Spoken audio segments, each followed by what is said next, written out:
Hello my dear students, कैसे हैं आप लोग। मैं हूं आपका दोस्त, आपका teacher CA doctor Amit Khandal. दोस्तों, ये सबसे ज्यादा मोस्ट अवेटेड वीडियो होने वाले हैं। दोस्तों, मैं एक पूरी प्लेलिस्ट बनाऊंगा आप लोगों के लिए। जहां तक आप लोगों का नवंबर और दिसंबर 2020 का एग्जाम है, उसके लिए बहुत सारे चेंजेस हैं जिसके स्टैच्यूरी अपडेट्स आ चुके हैं इंस्टीट्यूट की वेबसाइट पर। तो दोस्तों, वो सारे अपडेट्स हम करने वाले हैं इन वीडियोस के थ्रू।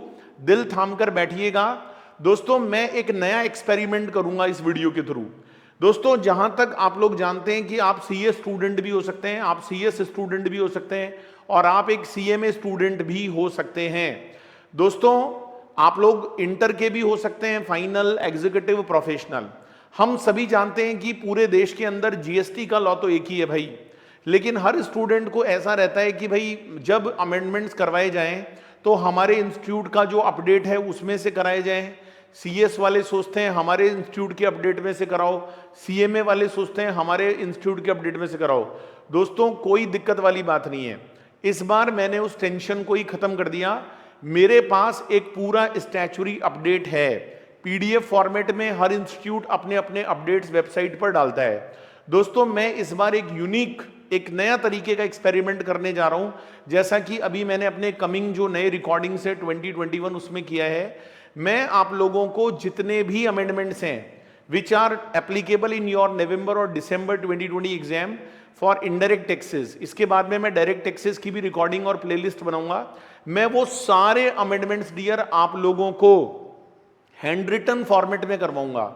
आप लोगों को इतना सा करना है कि एक कॉन्सेप्ट रजिस्टर बनाना है, एक छोटी सी कॉपी आपके पास होनी चाहिए जब आप मेरे वीडियोस को देख रहे हो, और आप लोगों को वो अमेंडमेंट्स खुद हैंड रिटन करने हैं। दोस्तों, इससे बहुत बेनिफिट होता है। अभी जो मेरी नई रिकॉर्डिंग से 2021 की, स्टूडेंट्स उसको बहुत ज्यादा अप्रिशिएट कर रहे हैं। स्टूडेंट कह रहे हैं सर हमें क्लास में ही सब कुछ याद हो जाता है, घर पे कुछ पढ़ना ही नहीं पड़ता, क्वेश्चन बैंक भी आप साथ में करा देते हो। तो दोस्तों, उसी पैटर्न पर इस बार मैंने सोचा कि भाई मैं कोई भी प्रिंटेड मटेरियल, कोई भी पीडीएफ यूज नहीं करूंगा अमेंडमेंट्स के लिए। आप लोगों को कॉपी में खुद लिखना होगा। अच्छा, इससे बेनिफिट क्या होगा दोस्तों, जब हम कोई पीडीएफ यूज करते हैं उसमें बहुत डिटेल दी हुई होती है, पहले का प्रोविजन, अब का प्रोविजन। हम बड़े कंफ्यूज हो जाते हैं, हम डर जाते हैं यार 70-80 पेज के अमेंडमेंट हैं। दोस्तों, ऐसा कुछ भी नहीं है। आप लोग कॉपी और पेन लेकर बैठिए और लिखना स्टार्ट करिए। मैं आपको गारंटी देता हूं ये सारे अमेंडमेंट्स आपको अभी की अभी क्लास में याद होने वाले हैं। इसका मैं कंप्लीट प्लेलिस्ट बनाऊंगा। जो लोग इंटर वाले स्टूडेंट हैं उनका अलग प्लेलिस्ट, फाइनल वालों का अलग प्लेलिस्ट, क्योंकि कुछ टॉपिक ऐसे होते हैं जो फाइनल वालों के ज्यादा होते हैं इन कंपेयर टू इंटरमीडिएट और in compare to executive students. तो दोस्तों, आप लोगों के लिए ये कॉमन वीडियोस हैं। आप लोगों को कॉपी में लिखना है ताकि ये प्रॉब्लम खत्म हो जाए कि सर हमारे इंस्टीट्यूट के पीडीएफ से आपने क्यों नहीं पढ़ाया। ऐसा स्टूडेंट्स के मन में बहुत बार रहता है। तो इस प्रॉब्लम को ही हम खत्म कर रहे हैं। प्लीज कॉपी और पेन निकाल लीजिए और लिखना स्टार्ट करिए। मैं आपको जो वीडियोस बना के दे रहा हूं इसका मैं साथ में प्लेलिस्ट भी क्रिएट कर दूंगा। तो चलिए दोस्तों, स्टार्ट करते हैं। और अमेंडमेंट्स बहुत इंपॉर्टेंट है एग्जाम के पॉइंट ऑफ व्यू से। आपके एग्जाम में अच्छा खासा वेटेज अमेंडमेंट्स का रहता है और रियली में दोस्तों ये एक्सपेरिमेंट आप लोगों को बहुत हेल्प करने वाला है। अगर आपने कोई और अमेंडमेंट्स भी देखे हैं, वीडियोस देखे हैं, एक बार इनको जरूर देखिएगा, अपने जो फ्रेंड्स हैं उनको शेयर करिएगा। आपको रियली में बहुत मजा आने वाला है। चलिए जी, स्टार्ट करते हैं फटाफट से। तो सभी लोग अपना कॉन्सेप्ट रजिस्टर या जो कॉपी है वो निकाल लेंगे। देखिए दोस्तों, इस तरीके से मेरे पास पूरा फॉर्मेट है। मेरे पास सीए का भी है, सीएस का भी है, सीएमए का भी है। लेकिन स्टूडेंट इनको देखकर बहुत कंफ्यूज हो जाते हैं कि सर ये इतनी सारी चीजें कहां से आ गई, इतने सारे पेजेस कहां से आ गए। दोस्तों, आपको बिल्कुल भी टेंशन लेने की जरूरत नहीं है। मैं आप लोगों को सारे अमेंडमेंट्स बहुत ही शानदार तरीके से कॉपी में लिखवा दूंगा, आपको याद करवा दूंगा क्लास के अंदर। जब भी आप फ्री रहें डियर, जब भी आपके पास टाइम रहे, मोबाइल में मैं आपके हमेशा रहूंगा यूट्यूब पर। स्टार्ट करिए, स्पीड को थोड़ा बढ़ाकर भी देख सकते हैं। हाँ, एक बार जब नोट डाउन करेंगे तब आपकी स्पीड बढ़ी भी नहीं होनी चाहिए। एक बार नोट डाउन कर लो, फिर कभी भी वीडियो देखोगे आप स्पीड को बढ़ाकर देखो। अमेंडमेंट्स को बार बार मेमोराइज करने की कोशिश करिए। चलिए दोस्तों, स्टार्ट करते हैं। और सबसे पहला जो अमेंडमेंट है दोस्तों, ये सारे वीडियो इनडायरेक्ट टैक्स के लिए है। तो हम यहाँ पर रिकॉर्ड करने जा रहे हैं दोस्तों अमेंडमेंट्स, है ना।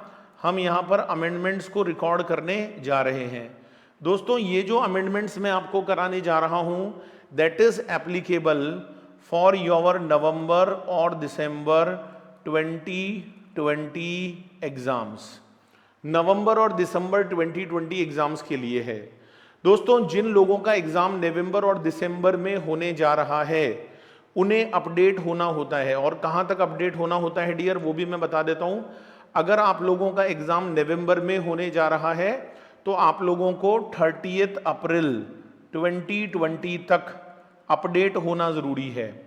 और अगर आपका एग्जाम दिसंबर 2020 में होने जा रहा है तो आप लोगों को 31 मई 2020 तक अपडेट होने की नीड है। तो दोस्तों आप सभी लोगों के लिए, वेदर आप सीए के स्टूडेंट हैं, सीएस के हैं, सीएमए के हैं, इंटर हैं, फाइनल है, कोई टेंशन नहीं लेने का। सब भाई भाई हैं भाई, कॉपी निकाल लो और लिखना स्टार्ट करो। एक अलग ही तरह का मजा आएगा, चीजें आपको याद हो जाएंगी क्लास में। और जब लिखते हैं ना डियर तो राइटिंग होती है, राइटिंग से माइंड को मैसेज जाता है, हैंड रिटन प्रैक्टिस होती है दोस्तों। क्योंकि जब आप 3 घंटे लिखने बैठोगे ना तो आप लिख नहीं पाओगे। बहुत सारे बच्चों का प्रैक्टिस नहीं है, हाथ का प्रैक्टिस करना बहुत जरूरी है, वरना डियर हाथ सही से नहीं चल पाएगा और एग्जाम में बड़ी दिक्कत आएगी डियर, है ना। कहते हैं ना करत करत अभ्यास, तो अभ्यास करते जाओ, लिखते जाओ, याद होता जाएगा। एक बार करके देखते हैं दोस्तों। सभी लोग अपनी कॉपीज निकाल लेंगे और थोड़ा सा स्पीडली लिखने की कोशिश करेंगे। चलिए जी, तो सबसे पहला जो अमेंडमेंट है दोस्तों उसके अंदर एक नोटिफिकेशन है। और ये जो नोटिफिकेशन है दिस इज 2425/2019। दोस्तों मैं जो आपको अपडेट कराने जा रहा हूं, मैं लास्ट जितने भी अपडेट्स हैं 30 अप्रैल और 31 मई तक के, वो सारे अपडेट्स आप लोगों को देने जा रहा हूं। क्योंकि स्टडी मटेरियल आप सबके पुराने होंगे, तो जो भी अमेंडमेंट्स हैं वो सब आपको मैं लिखवा दूंगा, बिल्कुल टेंशन नहीं लेने का। राइट, बहुत बढ़िया सर। कोई क्वेश्चन की बात आएगी तो वो भी मैं आपको इसमें करवा दूंगा। तो दोस्तों सबसे पहले आपके माइंड में ये भी क्वेश्चन आएगा कि सर ये जो नोटिफिकेशन या सर्कुलर नंबर आप बोलते हो, क्या इनको याद करना जरूरी है? दोस्तों बिल्कुल भी याद करना जरूरी नहीं है, कोई नंबर डिडक्ट नहीं होंगे। आपको अजय अग्रवाल की कॉपी का मैंने एनालिसिस यूट्यूब पर डाल रखा है, आप देख लीजिएगा, उसमें कोई नोटिफिकेशन नंबर नहीं है, फिर भी फुल मार्क्स उसको मिले हैं। This is just given for your reference, बाकी इनको याद करना बिल्कुल भी जरूरी नहीं है। चलिए जी, तो सबसे पहले अच्छा मैं आपको प्लेलिस्ट दे दूंगा, आप उसमें भी देख लेना, ठीक है। चलो जी स्टार्ट करते हैं। तो सबसे पहली बात, अच्छा दोस्तों कोई भी मेरे से ये जिद नहीं करेगा कि सर पीडीएफ फॉर्मेट में आपके नोट्स दे दो। भैया मेरे पास कोई नोट्स नहीं है, मैं क्लास में लिखवाऊंगा, आपको लिखना पड़ेगा। और आप करके देखिए डियर, बहुत मजा आएगा, कोई टाइम वेस्ट नहीं होगा, चीजें फटाफट लर्न होने वाली है आप लोगों को। It is a unique method. चलिए जी स्टार्ट करते हैं। सबसे पहले आप लिखेंगे सर्विस। सबसे पहले आप लिखेंगे service by way of grant of licence of alcoholic liquor. बहुत इंपॉर्टेंट चीज है डियर, एल्कोहलिक लिकर, फटाफट से हाईलाइट कर लो। अच्छा जब मैं नोट डाउन कराऊं डियर, आपको नोट डाउन करना है, समझना नहीं है। जब मेरा नोट डाउन कंप्लीट हो जाएगा तो आपको उसको सुनना और समझना होगा, राइट। इसलिए बिल्कुल टाइमिंग से काम करें। और आगे लिखेंगे alcoholic liquor is neither a supply of goods nor service. Neither a supply of goods nor service as per section 7 subsection 2, ठीक है जी। लेकिन इसके जस्ट नीचे लिख लेना but in case of other licence it become taxable. और यहां पर एक छोटा सा चार्ट टाइप बना लो। Government is giving licence to business entity, है ना, बिजनेस एंटिटी, तो जीएसटी पे और यहां पर लिख लेना रिवर्स चार्ज। ये दोस्तों हमारा पहला अमेंडमेंट है, तो इसको आप फटाफट से लिख लो और अब समझना शुरू करो दोस्तों। देखिए क्या होता है दोस्तों, गवर्नमेंट लाइसेंस देती है अल्कोहलिक लिकर की सप्लाई का, है ना। आप सभी लोग जानते हैं कि जो अल्कोहलिक लिकर होती है वो एक नॉन टैक्सेबल सप्लाई है, क्योंकि उस पर जीएसटी लगाने का पावर स्टेट गवर्नमेंट, जीएसटी उस पर लगता ही नहीं है। जो भी लगेगा वो पुराने एक्साइज और वैट लगेंगे, जो कि एक्सक्लूसिवली स्टेट गवर्नमेंट का पावर होता है। तो अल्कोहलिक लिकर पर कभी भी जीएसटी नहीं लगता। तो यहां पर एक नोटिफिकेशन निकालकर ये कहा गया है कि जो राज्य सरकार होती है, जो स्टेट गवर्नमेंट होती है, अगर वो अल्कोहलिक लिकर का लाइसेंस देती है, क्योंकि अल्कोहलिक लिकर कोई सब्जी और खाने पीने का सामान नहीं है कि कोई भी बेचना शुरू कर दो दोस्तों, उसके लिए लाइसेंस जरूरी होता है। अब ये जो लाइसेंस होता है ना, ये लाइसेंस देना एक प्रकार से सर्विस है। बिल्कुल, किसी भी चीज का जब लाइसेंस दिया जाता है तो it is a service, I know it is a service. लेकिन गवर्नमेंट ने यहां पर सेक्शन 7(2) में चेंज कर दिया है। सेक्शन 7(2) किसका होता था दोस्तों? सेक्शन 7(2) होता था वो चीजें जिन्हें सप्लाई नहीं मानना है, जो कि आप ऑलरेडी शेड्यूल नंबर 3 में पढ़ चुके होंगे जब भी आपने स्टडीज की होंगी। तो 7(2) के अंदर एक नया आइटम जुड़ गया है कि अल्कोहलिक लिकर का जब लाइसेंस दिया जाएगा तो उसे सप्लाई ही ना माना जाए। दोस्तों जब उसको सप्लाई ही ना माना जाए तो बात ही खत्म हो गई। तो ना तो अल्कोहलिक लिकर पे जीएसटी लगने वाला, ना उसकी लाइसेंसिंग पर जीएसटी लगने वाला, because it is a matter of schedule number 3। अब हमारे दिमाग में क्वेश्चन आता है, सर लाइसेंस तो गवर्नमेंट और भी चीजों का देती है, जैसे टेलीकॉम लाइसेंस देती है, जैसे मिनरल्स का लाइसेंस देती है, गवर्नमेंट और भी चीजों का लाइसेंस देती है, तो सर क्या वो भी सप्लाई नहीं है? दोस्तों वो सप्लाई है, उसके लिए मना नहीं है।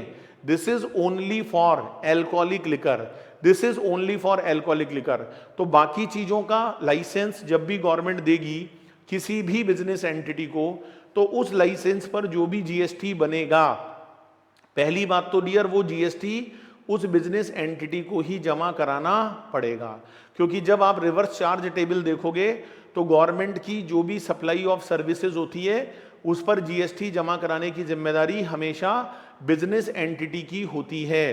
तो ये पहला जो अमेंडमेंट है डियर वो आपको क्लियर हो जाना चाहिए कि हम अल्कोहलिक लिकर का जो लाइसेंस होता है उसको देना सप्लाई नहीं मानेंगे।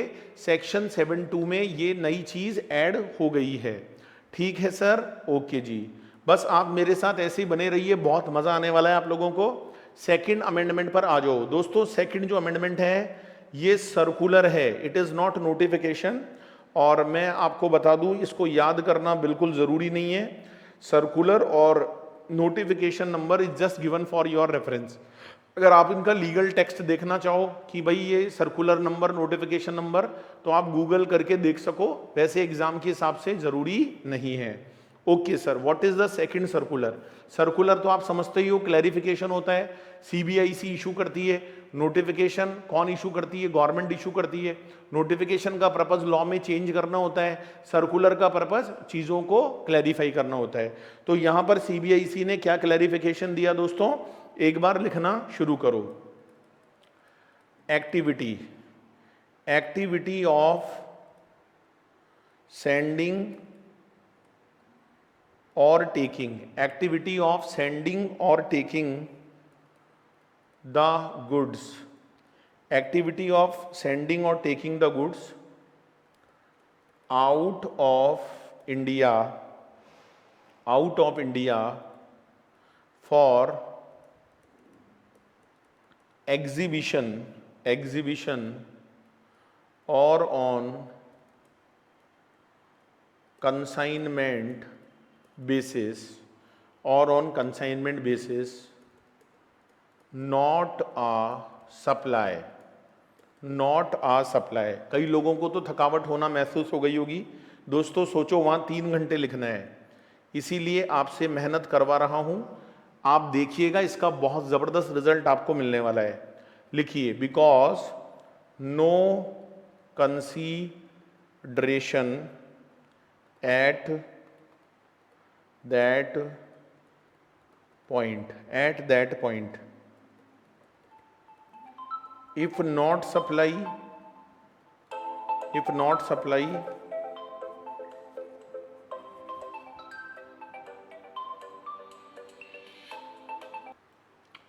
तो दोस्तों हम ये बात कर रहे थे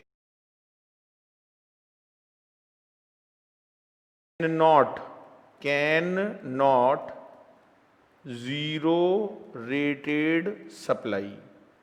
तो दोस्तों ये एक बहुत ही इंपॉर्टेंट सर्कुलर बन जाता है जीरो रेटेड सप्लाई के कंटेक्स्ट में। देखिए दोस्तों मैं बताता हूं बात क्या है यहां पर।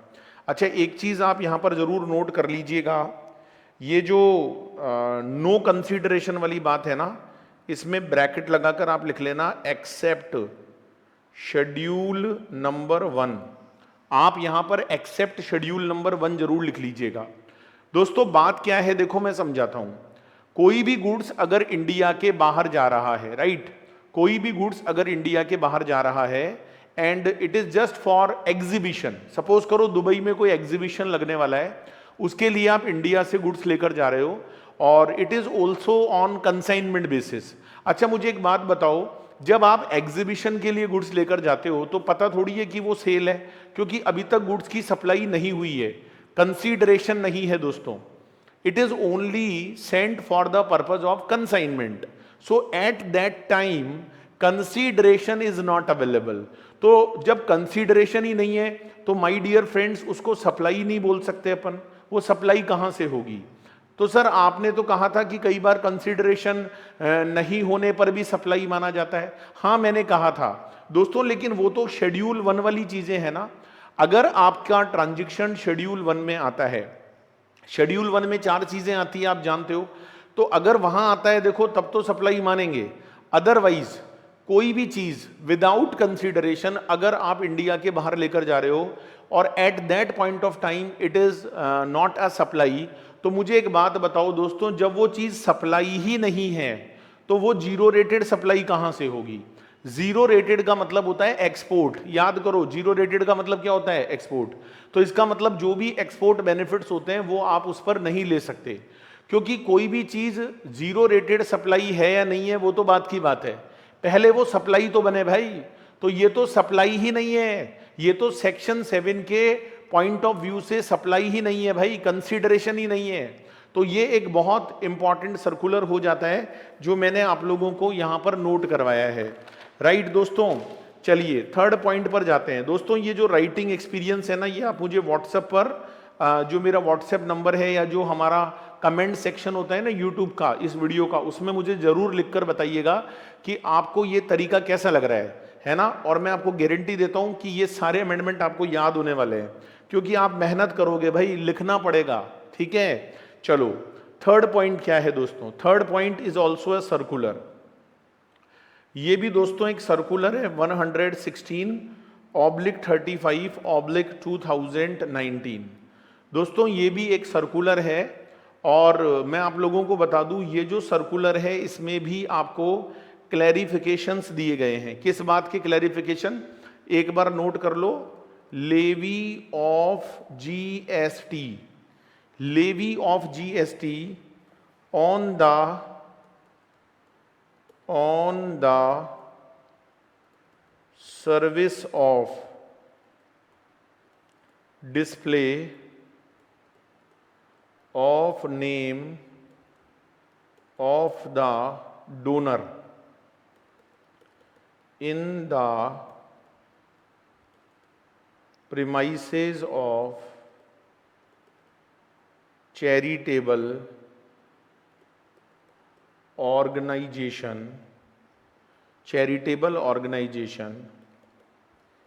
if 3 conditions, आपको थोड़ा सा राइटिंग स्पीड बढ़ाना है दोस्तों, if 3 conditions satisfied GST is not लिविएबल।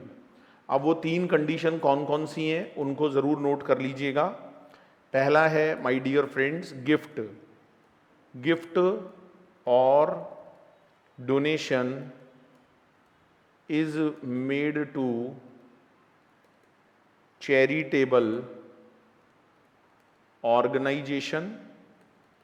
Second point आप नोट कर लीजिएगा, payment has the character of gift और डोनेशन।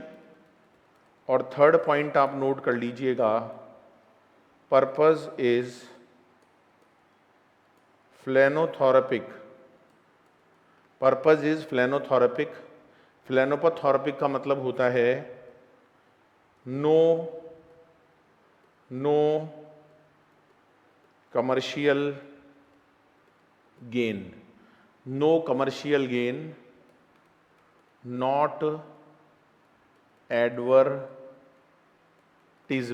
Not advertisement. तो दोस्तों मैं आप लोगों को ये समझाना चाह रहा हूं कि अगर आप इन 3 कंडीशंस को पूरा कर देते हो, देखो बात क्या है डियर, इसको समझने की कोशिश करें, बहुत इंपॉर्टेंट बात है। जैसे आप लोग कभी किसी टेम्पल, मस्जिद, मंदिर, गुरुद्वारे पर जाते हो तो वहां पर आपने एक डोनर का लिस्ट देखा होगा। वहां पर एक डोनर का लिस्ट होता है, दानदाताओं की सूची होती है, लिस्ट होती है, जिसमें नाम लिखा होता है भाई मिस्टर अमित खांडल ने इतने करोड़ रुपए डोनेट किए। फन कर रहा हूं डियर, आपका भी नाम हो सकता है। तो वो जो नाम वहां पर लिखा होता है, वहां पर एक मतलब आपने देखा होगा कि एक बड़ी सी मार्बल का या कुछ ग्रेनाइट स्टोन होता है जिस पर नेम्स लिखे हुए होते हैं कि इस बंदे ने ये काम किया, इस बंदे ने ये काम किया। ऐसे चैरिटेबल ट्रस्ट में डियर एक नेम प्लेट होता है, राइट। अब हमारा जो जीएसटी डिपार्टमेंट है वो ये कहता है कि ये जितने लोगों के वहां पर नाम लिखे हैं ना, इन लोगों ने चैरिटेबल ट्रस्ट को पैसे दिए हैं और चैरिटेबल ट्रस्ट इनका एडवर्टीजमेंट कर रहा है। दोस्तों मुझे एक बात बताओ, क्या ये एडवर्टीजमेंट लगता है आपको? No, this is a word of gratitude. सामने वाला बिल्कुल निस्वार्थ भाव से पैसे दे रहा है, उसका कोई बिजनेस पर्पस नहीं है वहां पर, वो अपना कोई बिजनेस बेनिफिट वहां से नहीं लेना चाहता, वो केवल एक धर्म के प्रति पैसे देना चाहता है। तो दोस्तों लॉ ये कहता है, क्लैरिफिकेशन ये कहता है कि भाई ये कोई सप्लाई ऑफ सर्विस नहीं है। डिपार्टमेंट कहता है कि चैरिटेबल ट्रस्ट ने सर्विस दे दी और उसको पैसे मिले, उसने एक तरह से एडवर्टीजमेंट कर दिया उसके नाम का।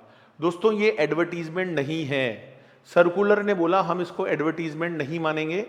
अगर 3 कंडीशन यहां पर सेटिस्फाई हो जाती है तो कोई जीएसटी नहीं लगेगा, हम इसको बिल्कुल भी सप्लाई नहीं मानेंगे। 3 कंडीशंस कौन कौन सी हैं? पहली कंडीशन है दोस्तों कि गिफ्ट और डोनेशन का होना जरूरी है, और ये जो गिफ्ट और डोनेशन होता है ना, this is given to charitable organisation. ये गिफ्ट और डोनेशन चैरिटेबल ऑर्गेनाइजेशन को देना जरूरी है। दूसरा, पेमेंट का नेचर गिफ्ट और डोनेशन होना चाहिए, मतलब आप बदले में कुछ ना चाहते हो। तीसरा है कि पर्पज फिलेनोथोरेपिक होना चाहिए, कोई कमर्शियल गेन आपको नहीं मिलना चाहिए, एडवर्टीजमेंट वाली बात वहां पर प्रूव नहीं होनी चाहिए। तो ऐसे में डियर जो भी चैरिटेबल ट्रस्ट को दान दिया जाएगा, डोनेशन दिया जाएगा, it is not a supply of service, उसके ऊपर कोई जीएसटी नहीं लगाया जा सकता। तो आई थिंक दोस्तों ये सर्कुलर भी आप लोगों को क्लियर हो जाना चाहिए। इसके बाद हम यहां पर 4th जो पॉइंट पढ़ने जा रहे हैं, दैट इज कॉल्ड नोटिफिकेशन। दोस्तों ये है हमारा नोटिफिकेशन 2/2019, है ना। इसके अंदर भी एक बहुत इंपॉर्टेंट चेंज है, आप नोट कर लो पहले। मैन्युफैक्चरर ऑफ एरिएटेड वाटर और supplier of aerated water can not opt to pay tax under composition scheme, cannot opt to pay tax under composition scheme। दोस्तों मेरी बात को बहुत ध्यान से समझिएगा। आप लोग जब कॉम्पोजिशन स्कीम पढ़ते हो तो आपने 3 चीजों के नाम पढ़े होंगे, जैसे आइसक्रीम, पान मसाला और टोबैको। ये 3 आइटम ऐसे होते हैं जिनके मैन्युफैक्चरर को हम कंपोजिशन स्कीम में नहीं आने देते हैं, राइट, नहीं आने देते हैं। एक आपने नोटिफिकेशन 2/2019 भी पढ़ा था। उसके अंदर क्या हुआ था डियर कि एक नई स्कीम आई थी सर्विस प्रोवाइडर्स के लिए। अगर आप उस स्कीम में आना चाहते हो जहां पर 6% रेट लगती है, 50 लाख का टर्नओवर है, आपको याद आ रहा होगा, तो वहां पर भी ये था कि ये जो 3 आइटम्स होते हैं इनकी आपको सप्लाई नहीं करनी है, मतलब ना मैन्युफैक्चरिंग करनी है ना ट्रेडिंग करनी है। दोस्तों यहां पर कंपोजिशन स्कीम के अंदर चेंज किया गया है। कंपोजिशन स्कीम में क्या चेंज किया गया है, पहले 3 आइटम्स के नाम थे, अब एक आइटम का नाम और ऐड कर दिया है जिसको हम बोलते हैं एरिएटेड वाटर, है ना, जिसको हम एरिएटेड वाटर बोलते हैं। तो एरिएटेड वाटर की अगर आप सप्लाई कर रहे हो, एरिएटेड वाटर की अगर आप सप्लाई कर रहे हो, अच्छा चाहे आप मैन्युफैक्चरर हो या ट्रेडर हो, ये बड़ी इंपॉर्टेंट बात है, क्योंकि आपने जो कॉम्पोजिशन स्कीम पढ़ी उसमें 3 आइटम्स के लिए केवल मैन्युफैक्चरर को बाहर किया गया था, लेकिन ये जो नया आइटम जोड़ा है इसके लिए मैन्युफैक्चरर भी बाहर कर दिया गया है और दोस्तों ट्रेडर को भी बाहर कर दिया गया है। दोनों को डियर बाहर कर दिया, दोनों को बाहर कर दिया। सर आप कहां जा रहे हो बाहर?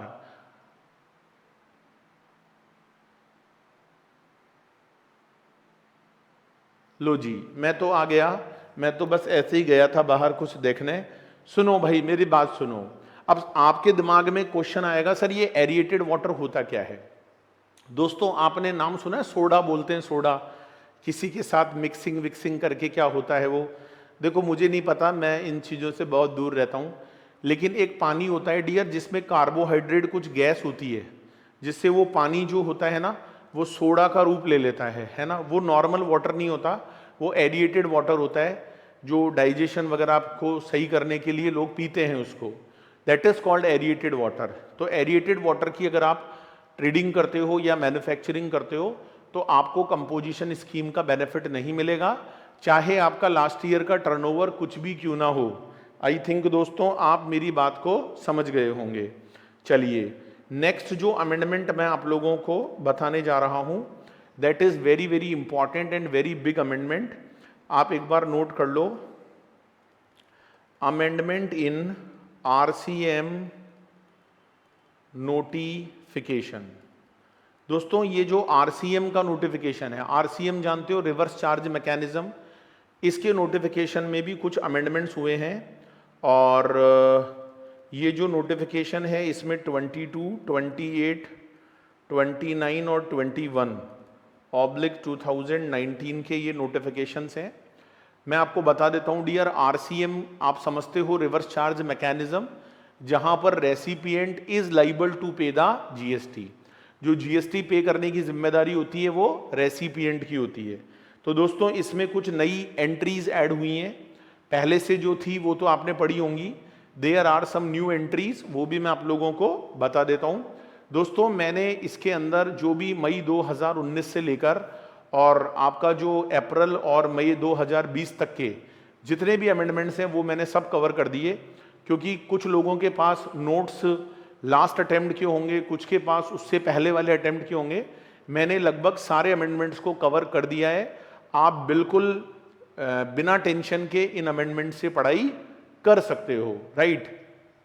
चलो जी, तो दोस्तों यहां पर एक न्यू एंट्री 9A, एक नई एंट्री 9A यहां पर ऐड कर दी गई है, एक बार नोट कर लो फिर मैं समझाता हूं।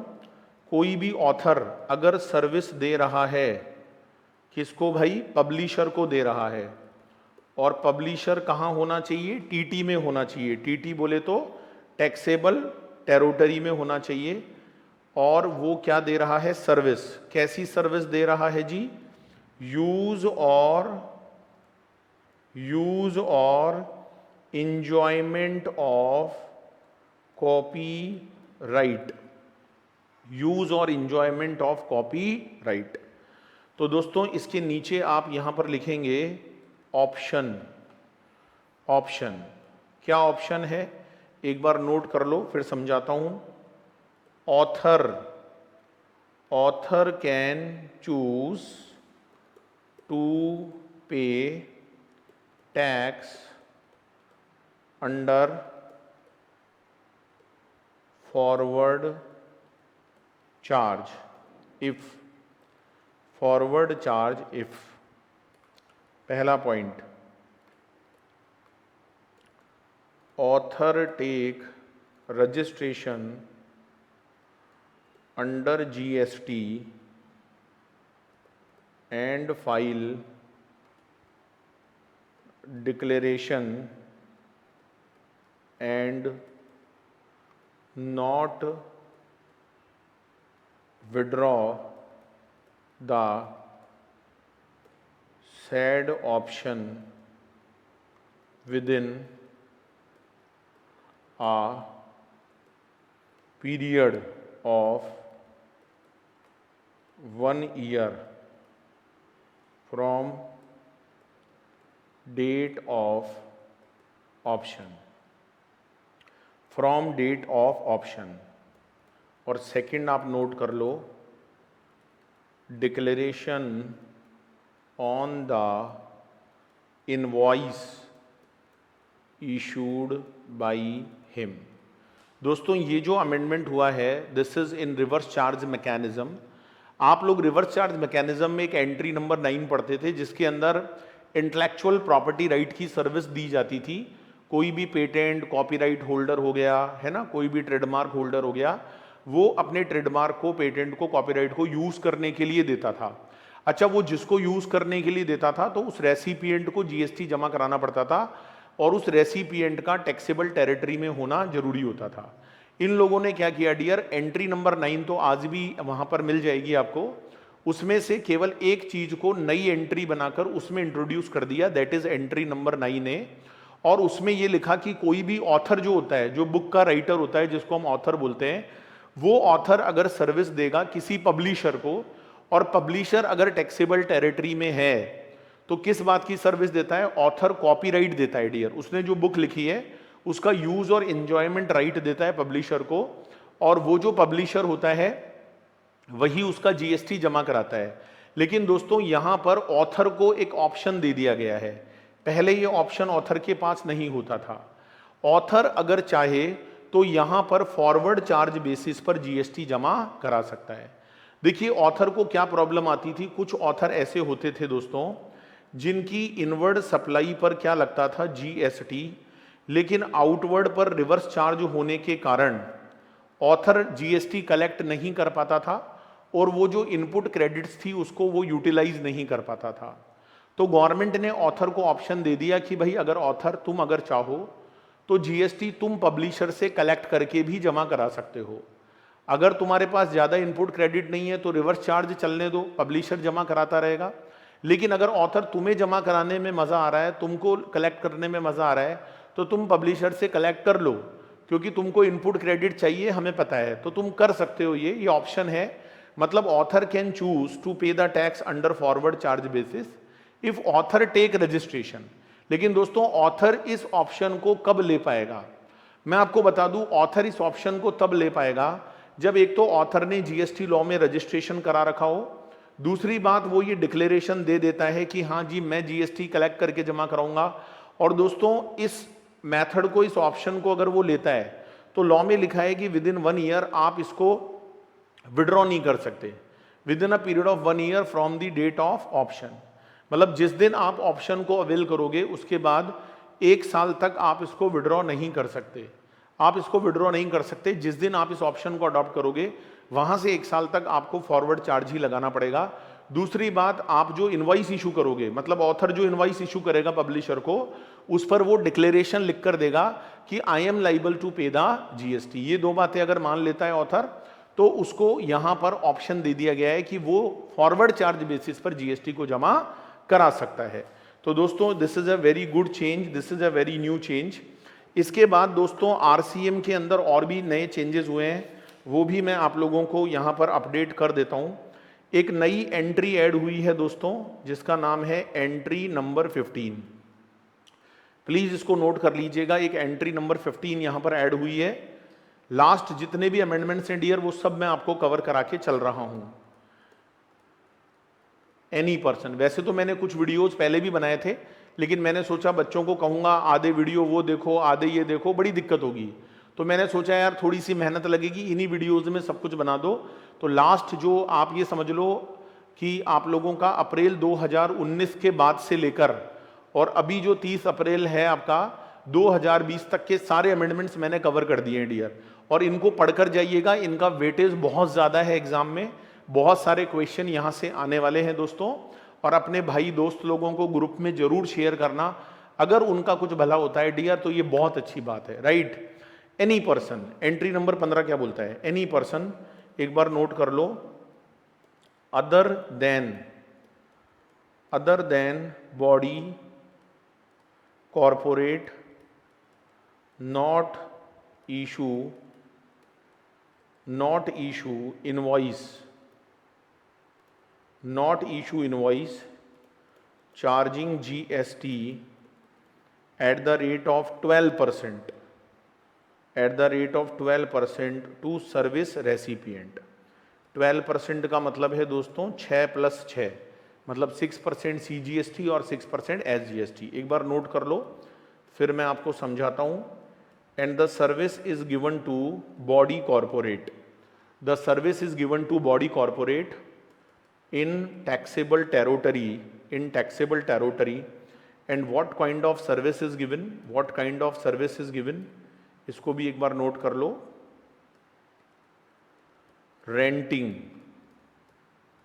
renting of motor vehicle to carry passengers where cost of fuel is included in consideration। दोस्तों कोई भी पर्सन जो कि बॉडी कॉरपोरेट नहीं है, अगर वो अपनी गाड़ी रेंट पर देता है, कौन सी गाड़ी? जो पैसेंजर व्हीकल होते हैं वो किराए पर देता है किसी बॉडी कॉरपोरेट को, और वो बॉडी कॉरपोरेट अगर टैक्सेबल टेरिटरी में है तो दोस्तों जीएसटी जमा कराने की जिम्मेदारी उस बॉडी कॉरपोरेट की होगी। लेकिन दोस्तों ये जिम्मेदारी बॉडी कॉरपोरेट की तब होगी जब वो जो रेंटिंग ऑफ मोटर व्हीकल है, जो आप गाड़ी किराए पर देते हो, उसके अंदर जो फ्यूल होता है वो कंसीडरेशन में शामिल होना चाहिए। मतलब कोई बॉडी कॉरपोरेट अगर गाड़ी किराए पर लेगा तो fuel is already included in the consideration, तो जीएसटी जमा कराने की जिम्मेदारी उस बॉडी कॉरपोरेट की हो जाएगी। लेकिन साथ में ये बोला है कि जो सप्लायर है वो कोई भी पर्सन हो सकता है, बॉडी कॉरपोरेट नहीं होना चाहिए, और वो जो बिल बनाएगा डियर उसमें वो GST rate 12% charge, not issue invoice charging GST at the rate of 12%, मतलब वो यहां रेट 12% नहीं लगाएगा। अब ये थोड़ा सा कंफ्यूजिंग है, तो मैंने आप लोगों के लिए यहां पर एक चार्ट बनाया है, आप लोग उस चार्ट को बना लो।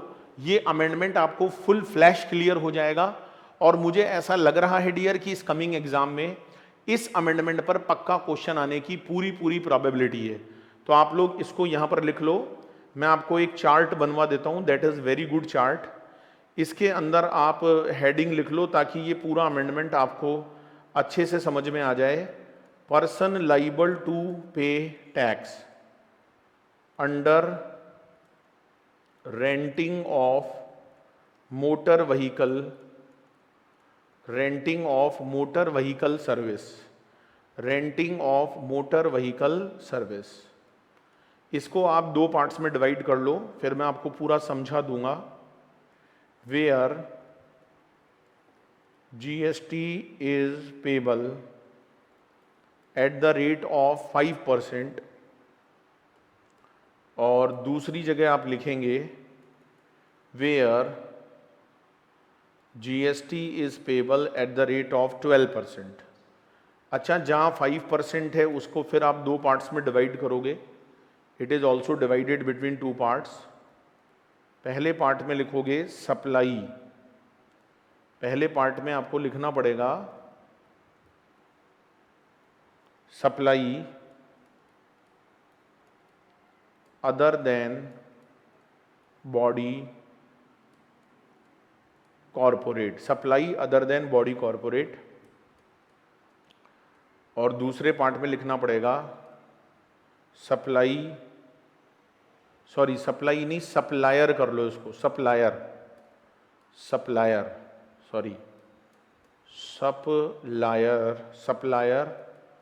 Is body corporate, supplier other than body corporate, supplier is body corporate, right. दोस्तों जब आप लिखकर करते हो ना तो चीजें दिमाग में सेट होती है, ऐसा मेरा एक्सपीरियंस है, जो मेरे नए बैच से मुझे देखने को मिल रहा है। जिस तरीके से बच्चे उस पर कमेंट और रिप्लाई कर रहे हैं। अच्छा दोस्तों, supplier other than body corporate और सप्लायर इज बॉडी कॉर्पोरेट, एक बार पूरा नोट कर लो, मैं बहुत तसल्ली से समझाऊंगा।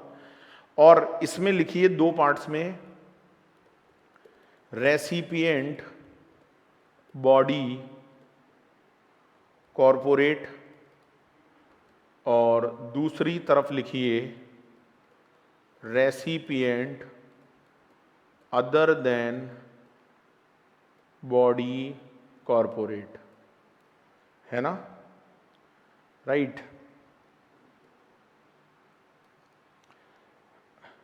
दोस्तों जहां रेसिपिएंट बॉडी कॉर्पोरेट है वहां पर आप लिखेंगे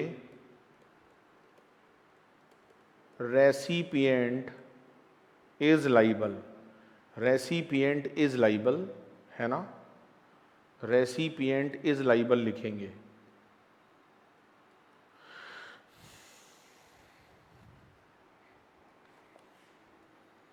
अच्छा, इस 12% में आप लिखोगे फॉरवर्ड चार्ज, फॉरवर्ड चार्ज, और इसको एरो को यहां लगाएंगे और ये जो एरो है ना इसको भी यहां लगाएंगे और इसमें आप लिखेंगे दोस्तों, बहुत गजब फ्लो चार्ट बन गया है ये, person liable to pay GST is supplier, is supplier my dear friends. दोस्तों मेरी बात को बहुत ध्यान से समझिएगा, ये एक बहुत ही इंपॉर्टेंट चेंज है। कोई भी पर्सन जब गाड़ी रेंट पर देता है, मोटर व्हीकल को किराए पर देता है, जिसमें कि fuel is also included in the rent, तो वहां पर दो तरह की सिचुएशंस बनती है। इस आउटवर्ड सप्लाई पर जो GST लगता है वो आइदर या तो 5% लगता है या आइदर 12% लगता है, it depends upon the supplier. 5 का मतलब है 2.5 2.5 और 12 का मतलब है 6 + 6, राइट, CGST SGST। तो ये बिल्कुल GTA की तरह है, जैसे आप लोगों ने GTA के बारे में पढ़ा होगा, तो यहाँ दो तरह की रेट है, आइदर 5% और either 12%, it depends upon the supplier. दोस्तों अगर सप्लायर अपने बिल में 12% रेट लगाएगा तो मैं आपको स्ट्रेट फॉरवर्ड बोल दूं कि रिवर्स चार्ज नहीं लग सकता, कैसी भी सिचुएशन हो, सप्लायर का स्टेटस कुछ भी हो, रेसिपिएंट का स्टेटस कुछ भी हो, अगर सप्लायर GST की रेट 12% लगाएगा तो ऑलवेज फॉरवर्ड चार्ज ही लगना है, मतलब सप्लायर ही लाइबल होगा GST जमा कराने के लिए। लेकिन जहां GST रेट 5% लगने की बात हो रही है, वहां से कहानी स्टार्ट होती है और वहां पर यह देखना पड़ेगा कि सप्लायर कौन है, इस सर्विस को देने वाला सप्लायर कौन है। अगर इस सर्विस को देने वाला supplier other than body corporate है, मतलब बॉडी कॉर्पोरेट नहीं है, या सप्लायर इज बॉडी कॉर्पोरेट, तो दोस्तों ध्यान से सुन लो, अगर रेट 5% भी लगा रहे हो और सप्लायर खुद एक बॉडी कॉर्पोरेट है तो भी डियर आपको फॉरवर्ड चार्ज ही लगाना है, मतलब सप्लायर बिल में 5% GST जोड़ेगा, कलेक्ट करेगा और उसको जमा कराएगा। लेकिन अगर सप्लायर बॉडी कॉर्पोरेट नहीं है, है ना, सप्लायर अगर बॉडी कॉर्पोरेट नहीं है तो फिर दो सिचुएशंस बनेंगी कि क्या रेसिपिएंट बॉडी कॉर्पोरेट है या recipient other than body corporate है। दोस्तों अगर recipient other than body corporate है तो भी फॉरवर्ड चार्ज ही लगेगा, मतलब सप्लायर ही GST जमा कराने के लिए लाइबल होगा। तो सर फिर रेसिपिएंट लाइबल कब होता है, इतना सा बता दो। दोस्तों आप इतना सारा याद मत करो, आप इतना सा याद कर लो कि जब भी रेंटिंग की सर्विस होगी तो उस पर ऑलवेज आपको फॉरवर्ड चार्ज लगाना है। फॉरवर्ड का मतलब सप्लायर इज लाइबल, फॉरवर्ड बोलो नॉर्मल बोलो एक ही बात है। केवल रिवर्स कब लगेगा डियर वो ध्यान से सुन लो, जब पहली बात रेट 5% लगनी चाहिए, दूसरी कंडीशन है supplier other than body corporate होना चाहिए, और तीसरी इंपॉर्टेंट बात है कि रेसिपिएंट बॉडी कॉर्पोरेट होना चाहिए। पहली बात रेट 5% लगनी चाहिए, दूसरी बात supplier other than body corporate होना चाहिए, और तीसरी बात है दोस्तों रेसिपिएंट यहां पर बॉडी कॉर्पोरेट होना चाहिए। तो डियर रिवर्स चार्ज एप्लीकेबल होता है और रेसिपिएंट GST पे करने के लिए लाइबल हो जाता है, राइट। तो बस ये बात आप याद रख लो, बाकी जब भी रेंटिंग का क्वेश्चन आएगा आपको हमेशा फॉरवर्ड चार्ज ही लगाना है, आपको हमेशा फॉरवर्ड चार्ज ही लगाना है। और रेसिपिएंट का टीटी में होना तो जरूरी है जब रिवर्स चार्ज लगता है, ये तो आप खैर पहले से जानते हो डियर। सो आई थिंक दोस्तों कि आपको रेंटिंग वाली बात बहुत अच्छे से समझ में आ गई होगी, और ये जो फ्लो चार्ट है ये बहुत इजी कर देगा डियर आप लोगों की चीज़ों को, बहुत इजी कर देगा। दोस्तों चैनल सब्सक्राइब नहीं किया है कर लेना, बेल आइकन हिट कर लेना अगर आप पहली बार हो इस चैनल पर। और दोस्तों मेरी मेहनत का मैं और कुछ नहीं चाहता, बस और बच्चों तक अगर इसको आप पहुंचा दोगे, शेयर कर दोगे, तो यही मेरे लिए काफ़ी है डियर। यही बस इतना सा आप लोगों से रिक्वेस्ट कर रहा हूं, बस ये काम अगर आप कर दोगे ना, this is enough for me.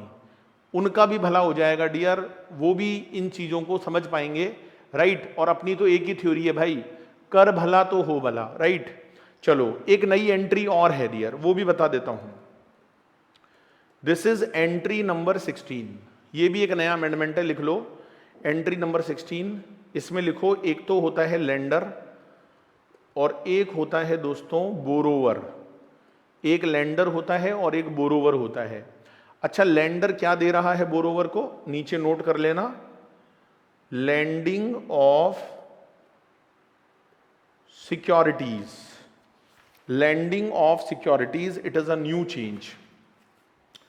दोस्तों ये जो लैंडिंग ऑफ सिक्योरिटीज है विथ इफेक्ट फ्रॉम 1 अक्टूबर 2019, 1 अक्टूबर 2019 से जीएसटी बोरोवर जमा कराएगा। और मैं बता दूं डियर, यहां पर ऑलवेज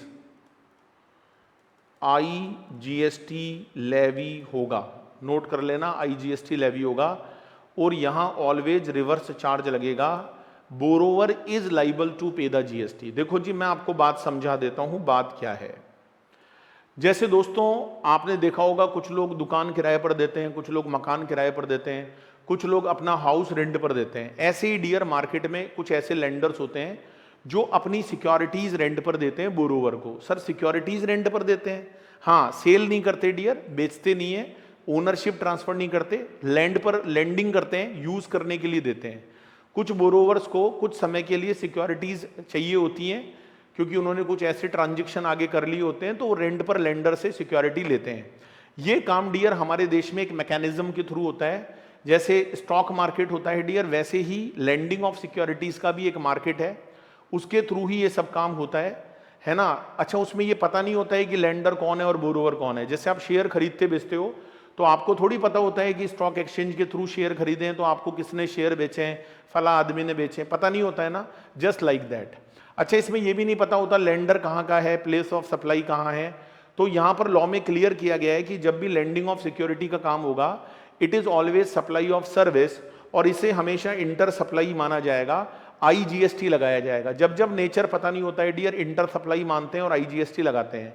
दोस्तों 1 अक्टूबर 2019 से 1 अक्टूबर 2019 से जो लैंडिंग ऑफ सिक्योरिटीज है, जो किराए पर देने वाली बात है लैंडिंग ऑफ सिक्योरिटीज, उसके अंदर जो कंसीडरेशन होता है, जो किराया होता है, जो बोरोवर पे करता है लेंडर को थ्रू स्टॉक एक्सचेंज, उसके ऊपर जो भी जीएसटी बनेगा it should be deposited bye borrower. Always reverse charge mechanism is applicable. यहां पर डियर आरसीएम लगने वाला है, तो आई थिंक आप इसको समझ गए होंगे। This is our point number 7।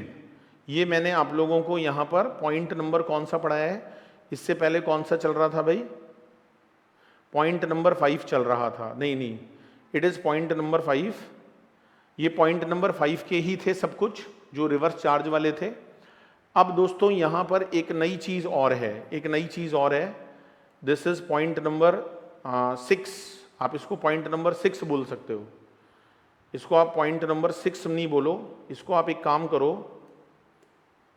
इसको मैं एक नाम दे देता हूं।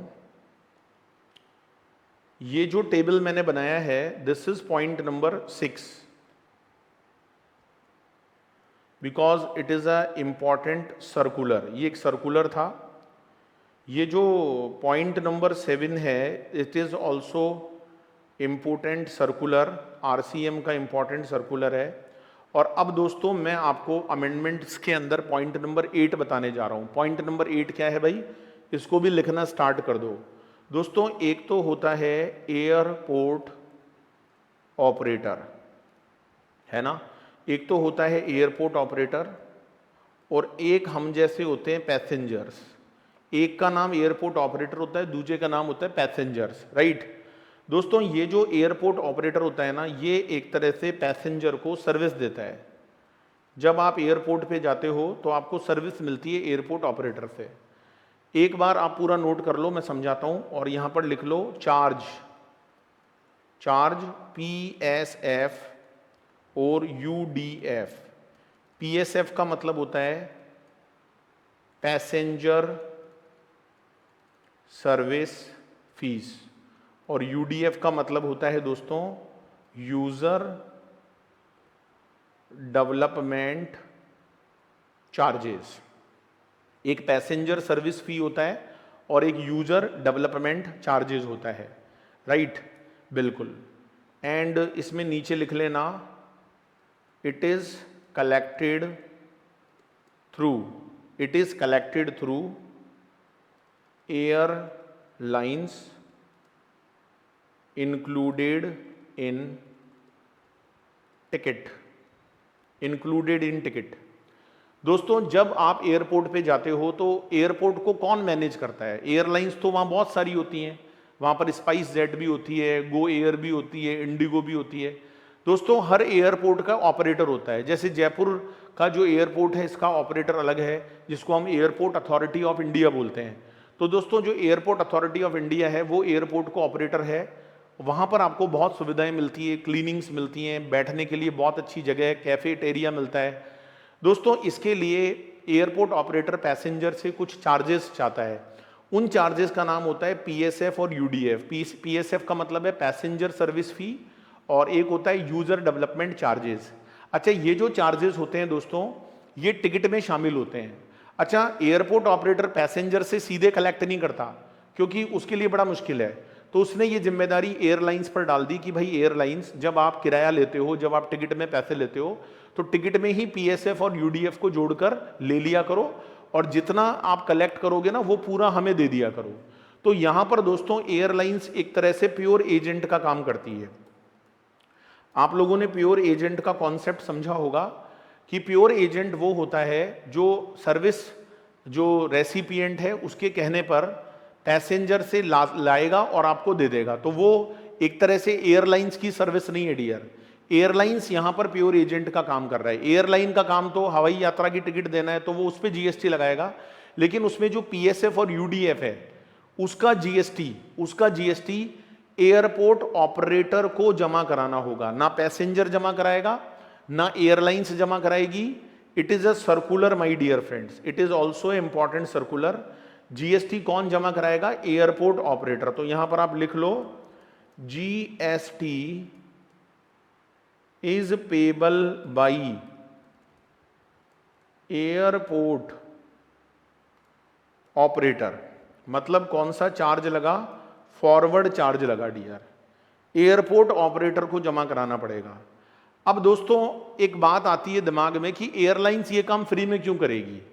एयरलाइंस कहती है ऑपरेटर हम आपके लिए कलेक्शन करके आपको दे रहे हैं तो हमें भी तो कुछ मिलना चाहिए। तो दोस्तों मैं बता दूं एयरलाइंस जो काम कर रही है उसके लिए वो एयरपोर्ट ऑपरेटर से चार्जेस लेती है कि भाई हम आपके लिए PSF और UDF कलेक्ट करके आपको दे रहे हैं तो हमें भी तो कुछ चाहिए भाई। तो एयरलाइंस इसके लिए एयरपोर्ट ऑपरेटर से पैसे लेती है। इसका मतलब दोस्तों यहां पर एयर जो लाइंस हैं वो सर्विस दे रही है। किसको दे रही है? एयरपोर्ट ऑपरेटर को दे रही है, राइट, एयरपोर्ट ऑपरेटर को दे रही है। इसके लिए वो कलेक्शन चार्जेस लेती है और जहां तक मेरी नॉलेज है डियर ये कलेक्शन चार्ज शायद पर टिकट 5 रुपए तक भी होता है। अब कितने टिकट करते हैं, है ना, तो कलेक्शन चार्ज लेती है। तो इसका मतलब एयरलाइंस किसको सर्विस दे रही है? एयरपोर्ट ऑपरेटर को। तो दोस्तों इस पर जो GST लगेगा because it is also supply of service, ये कौन जमा कराएगा? एयरलाइंस कराएगी या एयरपोर्ट ऑपरेटर कराएगा? तो दोस्तों यहां पर भी GST एयरलाइंस को जमा कराना है अंडर फॉरवर्ड चार्ज, क्योंकि ये RCM के नोटिफिकेशन में इंक्लूड नहीं है। इट इज जस्ट क्लैरिफिकेशन कि भाई GST एयरपोर्ट ऑपरेटर जमा नहीं कराएगा, एयरलाइंस कराएगी। तो पीएसएफ और यूडीएफ पर जो जीएसटी बनेगा वो तो ऑपरेटर को जमा कराना है, जो कि पैसेंजर से लिया जाएगा through airlines. It is already included in the air ticket. लेकिन एयरलाइंस ने जो कलेक्शन चार्ज ऑपरेटर से लिए उस पर सर्विस एयरलाइंस दे रही है ऑपरेटर को, तो उसका जीएसटी एयरलाइंस जमा कराएगी अंडर फॉरवर्ड चार्ज। अच्छा, ये आउटवर्ड सप्लाई होगी और एयरपोर्ट ऑपरेटर के लिए इनवर्ड सप्लाई होगी। तो जितना भी जीएसटी होगा डियर, उसका आईटीसी ले लिया जाएगा। किसके द्वारा? एयरपोर्ट ऑपरेटर के द्वारा। एयरपोर्ट ऑपरेटर जितना जीएसटी पे करेगा कलेक्शन चार्जेस पर, उसका आईटीसी एयरपोर्ट ऑपरेटर को मिल जाएगा। तो दोस्तों, ये हमारा फर्स्ट वीडियो था अमेंडमेंट्स का। इसके बाद आपको नंबर ऑफ सीरीज मिलेगी अमेंडमेंट्स की, बस लगातार ऐसे ही देखते रहिए। और आशा करता हूं डियर, एक्सपेक्ट करता हूं कि कॉन्सेप्ट आपको पसंद आया होगा, चीजें आपको याद हुई होंगी, आपका कॉन्फिडेंस बढ़ा होगा। प्लीज मुझे फीडबैक जरूर दीजिएगा, या तो मेरे व्हाट्सएप नंबर पर दीजिएगा, अच्छा रहेगा, नहीं तो कमेंट बॉक्स में लिखकर जरूर बताइएगा दोस्तों। और wish you all the best. आप लोग बस पढ़ाई करते रहिए, हंसते रहिए, मुस्कुराते रहिए, और इतना सा कर देना भाई, इतना सा कर देना, मैं जो मेहनत आप लोगों के लिए कर रहा हूं, हार्डवर्क कर रहा हूं, इतना सा कर देना कि इस वीडियो को शेयर कर देना सभी स्टूडेंट्स के साथ। आपके जितने भी व्हाट्सएप ग्रुप हैं सब पर शेयर कर देना, ताकि सब लोग इसका बेनिफिट ले पाएं, चाहे वो सीए के स्टूडेंट हो, सीएस के हो, सीएमए के हो। आप बिल्कुल चिंता मत करो, सारे अमेंडमेंट्स मैंने यहां पर कवर कर लिए हैं। आपको प्रॉपर प्लेलिस्ट भी मिल जाएगी, क्योंकि कुछ वीडियोस ऐसे भी हो सकते हैं जो आगे फाइनल वाले बच्चों के हैं, तो मैं प्लेलिस्ट बना दूंगा। आप टेंशन मत लो, आप बस देखते रहो, टेंशन नहीं लेने का, हंसते रहने का, मुस्कुराते रहने का।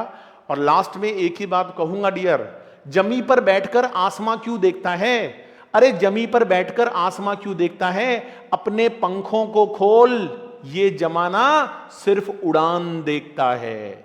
ये जमाना सिर्फ उड़ान देखता है, तो आपको उड़ान भरनी है dear. Thank you so much. मिलते हैं दोस्तों नए वीडियो के साथ। जय हिंद, जय भारत।